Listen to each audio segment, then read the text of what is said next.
बिस्मिल्लाहिर्रहमानिर्रहीम। Dear students, mathematics 9 class. आज हमने एक्सरसाइज 1.3 स्टार्ट करनी है। 1.3 का फर्स्ट टॉपिक जो है आज हमने पढ़ना है।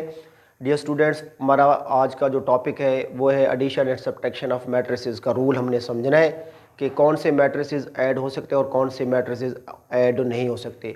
तो स्टूडेंट याद रखिएगा, सबसे पहले अगर हमसे क्वेश्चन पूछा जाए बोर्ड के पेपर में, हमसे कोई डेफिनेशन पूछी जाती है कि डिफ़ाइन करें, describe rule for addition and subtraction of matrices, तो सबसे पहले हम डेफिनेशन राइट करेंगे, देन उसकी एग्जांपल देंगे। अगर हमने डिफ़ाइन कर दी और एग्जांपल ना दी तो एग्जामिनर मुमकिन है हमें पूरे नंबर ना दे, यानी एग्जांपल के बगैर वो पूरे नंबर कभी भी नहीं देगा। और डिफ़ाइन अगर हमने कर भी दिया और एग्जांपल अगर हमने गलत दी तो तब एग्जामिनर हमें मुकम्मल नंबर नहीं देगा। इसलिए स्टूडेंट्स याद रखिएगा कि जब भी आप बोर्ड के पेपर में डेफिनेशन राइट कर रहे हूँ तो डेफिनेशन में आपने एग्जांपल जो है देनी होती है और दुरुस्त एग्जांपल देनी होती है। तो आज हम अपने टॉपिक की तरफ आते हैं। क्वेश्चन हमारा है describe rule for addition and subtraction of matrices, यानी हमने एडिशन और सब्ट्रैक्शन ऑफ मैट्रिसेस के रूल को जो है वो बयान करना है। तो सपोज कर लेते हैं, लेट कर लेते हैं कि let A and B two matrices, कि हमारे पास कोई से टू मैट्रिसेस हैं जिनके नेम ए एंड बी हैं। याद रखिएगा स्टूडेंट्स के जब भी मैट्रिसेस को हमने डिनोट करना हो तो इंग्लिश अल्फ़ाबेट्स में से कैपिटल लेटर से डिनोट करते हैं। The matrices A and B are conformable for addition and subtraction if they have the same order.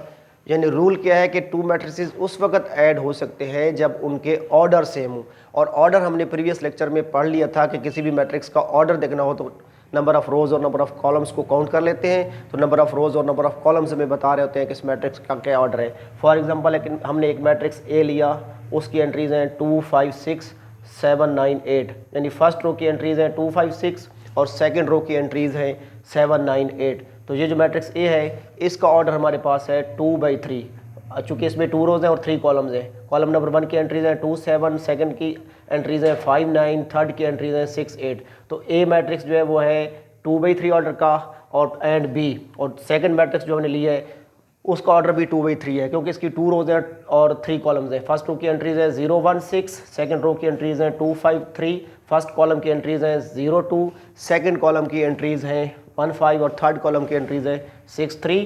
तो लेट कर लेते हैं कि हमारे पास कोई से टू मैट्रिसेस है ए एंड बी, चूँकि ऑर्डर इनके सेम है तो हम उसको बताएंगे कि are conformable for addition and subtraction because, वजह भी बताएंगे कि क्यों ऐड और सब्ट्रैक्ट होने के काबिल है, because they have same order, क्योंकि इनके ऑर्डर सेम है। तो याद रखिएगा स्टूडेंट्स कि जब भी हमें कुछ मैट्रिसेस एडिशन के लिए दिए जाए या सब्ट्रैक्शन के लिए दिए जाए तो सबसे पहले हम उनके ऑर्डर देखेंगे। अगर उनके ऑर्डर सेम हुए तो वो ऐड भी हो जाएंगे, सब्ट्रैक्ट भी हो जाएंगे, और अगर उनके ऑर्डर सेम ना हुए तो कभी भी ऐड नहीं होंगे ना सब्ट्रैक्ट हो सकेंगे। तो स्टूडेंट्स, आज का हमारा टॉपिक कंप्लीट हुआ।